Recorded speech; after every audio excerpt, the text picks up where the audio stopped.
welcome to another episode of Veterans View. And today, well, first of all, I'm Leroy Davis, retired Navy Chief Petty Officer. And today on our show, we're featuring the Father's Day. And we have Lieutenant Carlton Jones, who's retired from the Navy and retired from teaching ROTC at Central High School. And today, as we honor him in Father's Day, who've raised three great sons, we're going to let Lieutenant Jones tell us a little something about his voyage from high school to where he is today. Okay, good afternoon, everyone. My name is Carlton Jones. I retired United States Navy. I entered the Navy right out of high school. That summer, I joined the Navy, and I was on boot camp in Orlando, Florida. Okay, great. And primarily the reason I went in the Navy because I wasn't prepared to go to college. My dad was in the Navy. My granddad was in the Navy. And so that path was pretty much laid out for me. So a tradition. Right. So I entered the Navy with the job of aviation electrician. Okay. And so that was new to me. And so just a new adventure altogether coming from Atlanta where I grew up at. Okay. And so from there, my first 4 years was down in Jacksonville, Florida. So how did you like Jacksonville? I loved it. Okay. Loved Jacksonville, the people. However, I didn't focus a lot on education my first 4 years in the Navy. Mm-hmm. You know, I played a lot, you know. Well, you know, that's a sailor. I was young. Young sailor. I was a young sailor. Enlisted sailor. There you go. But it took about after my first tour for me to settle down and decide what I want to do in my future in the Navy. Okay. Well, let me ask you this before you go any further. Okay. Telling us, but you say your first 4 years in Jacksonville, you enjoyed yourself because you got away from home. There First of all, we understand that. Right. But then your second 4 years, is that the time when you met the love of your life that settled you down? It was. Okay, so that's when we settled down. Okay. That's right. I just want to make sure we get that. Now go complete. I was just saying the first 4 years was down in Jacksonville, and my second tour was in California, San Diego. And you're right, I met my wife there. She was also in the Navy. And we met at North Island, based in San Diego. And we started dating for a while. Okay. And that's when I decided, you know, it's time for me to settle down a little bit. Yeah. I started taking college classes. She was taking college classes as well. And we had a lot of things in common, you know. So if it's safe to say that she settled you down? Yeah, you can say that. Okay. Yeah. But I was ready to settle down. You was ready to settle down. My mind was made up. But she helped you make up your mind. I understand definitely. But also, I would venture to say she helped you think about the future. Exactly. And your education. That's right. Okay, so go ahead. We had a lot of things in common. And we sat and talked about different things. And I knew that this was the one for me. And so she helped with my career as well. We were both enlisted sailors at the time, but I had ambitions on trying to become an officer in my early enlisted, and she helped, and she also had the same ambition as well. Right. And so it's safe to say for all of you young people out there who's watching this show that when you are leaving high school and going out into the job market or the workforce, whether it's the military or not, at some point you got to decide, hey, I need to settle down and do something. And if you do have a girlfriend or whatever, you both need to be on the same page. Exactly. As far as what your future is. That's right. And if one is going to hold the other back, it's not going to work. Yes, correct? Absolutely. So you got to be thinking on the same level. That's hey, right. this is where I want to be 4 years from now. That's where right. do you want to be? That's right. Now, if you still want to be a player, I Yeah. can't be with you. But if you're thinking about being in your case, a lieutenant one day, then hey, this is what I got to do. I got to go to school at night. So tell us some more about it. Yeah, I started taking classes in San Diego. I had made it known to my division that I was interested in applying for a commissioning program. You know, and by the time I had ranked up to E5, Petty Officer Second Class, and they allowed me to do that. I met Kathy, and she was doing the same thing, same ambition as well. She got selected for an officer program, just like me. However, she wasn't able to go because of some other issues going on medically. Okay, so after San Diego, I was offered an opportunity to go to sea school in Tennessee. we got married in San Diego.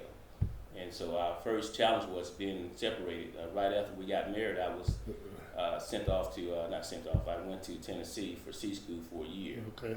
And at that time, we didn't know where we were going to be stationed after that. Right. You know, so the objective was to get back to the East Coast. It was closer to both our homes. Right. Yeah, she being from Georgia, and I grew up in Georgia. And so I used that advantage, going to C school and selecting orders out of C school to Florida. Right. Back to Jacksonville, Florida. Okay, great. Okay, So by both of y'all being from Georgia, you had something in common, especially with the upbringing and the discipline of focusing on your future. Right. So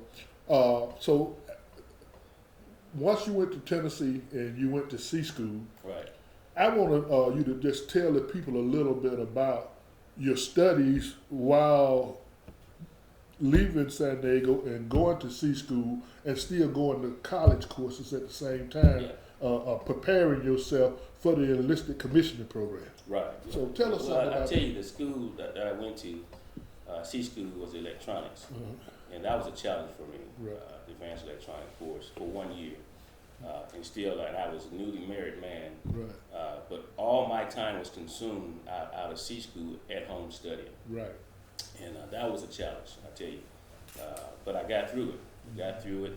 And got orders to Jacksonville.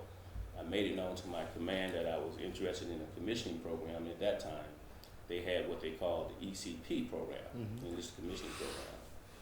And so my wife at the time, she's still my wife, but she helped me put the package together because she was a young. Right. And so she helped me put my package together. I submitted it and got selected on the first try.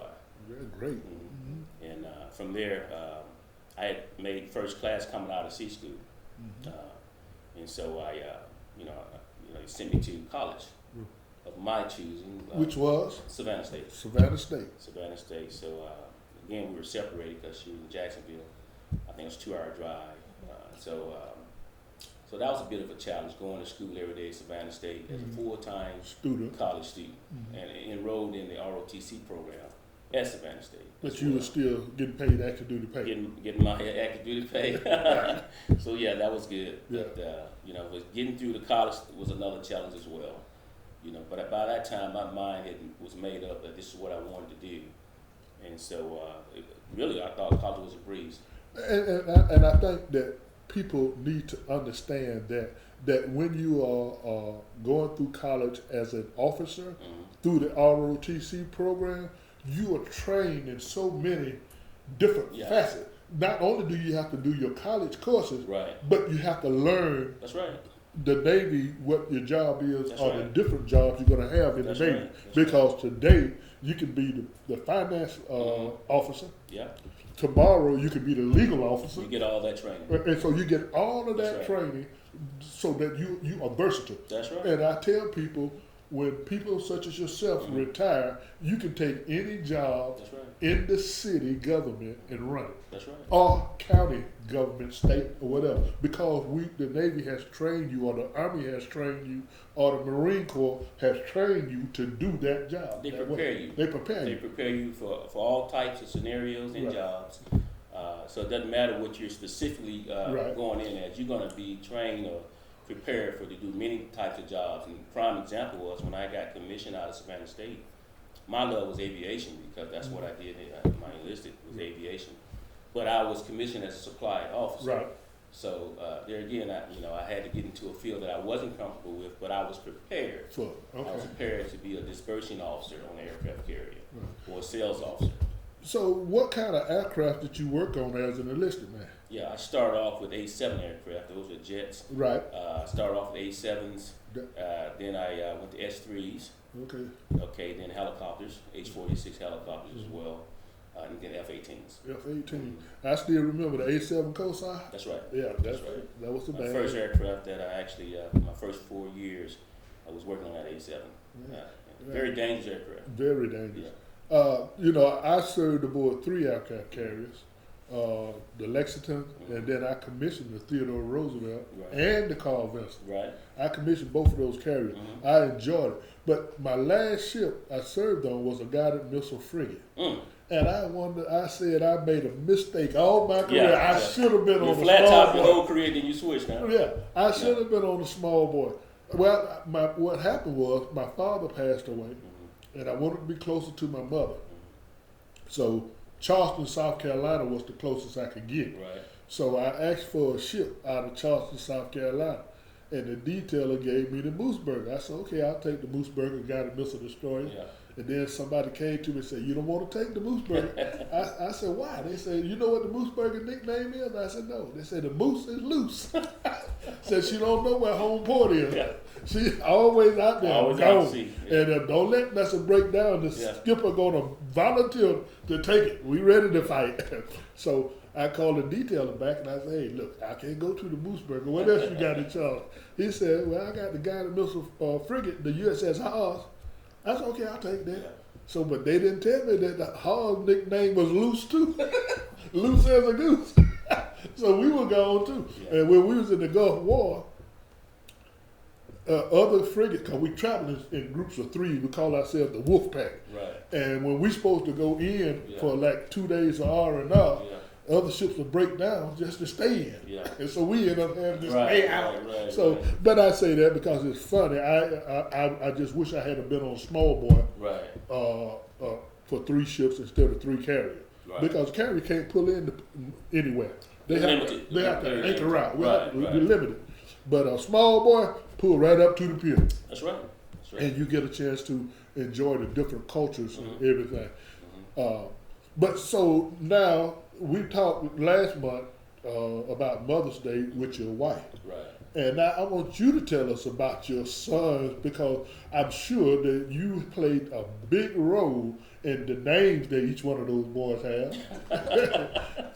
and you still advise them because you are dad and you've been where they got to go. That's right. And so they're all climbing the ladder in advancement. So tell us something about how you named them and how you are advising them as a dad in the world's greatest name. Well, you know, the naming is collaboration, myself and the wife. My name began with a C. Right. Okay. My dad name, Charles, is a C name. Right. My wife name's Kay, but I always spell it with a C. Okay. Okay.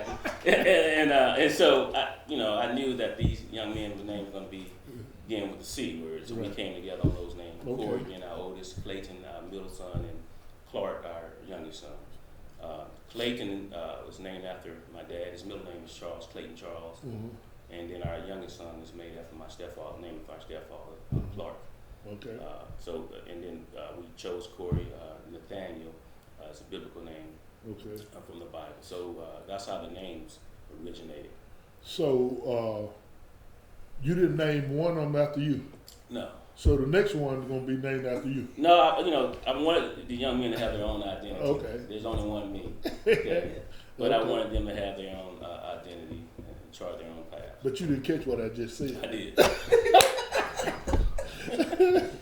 But and then the good thing about having 3 sons, I was a part of their lives growing up. Mm-hmm. And one of the reasons I retired from the Navy after 21 years, and after being selected for lieutenant commander, was to be home every day with the young men and be a part of their lives.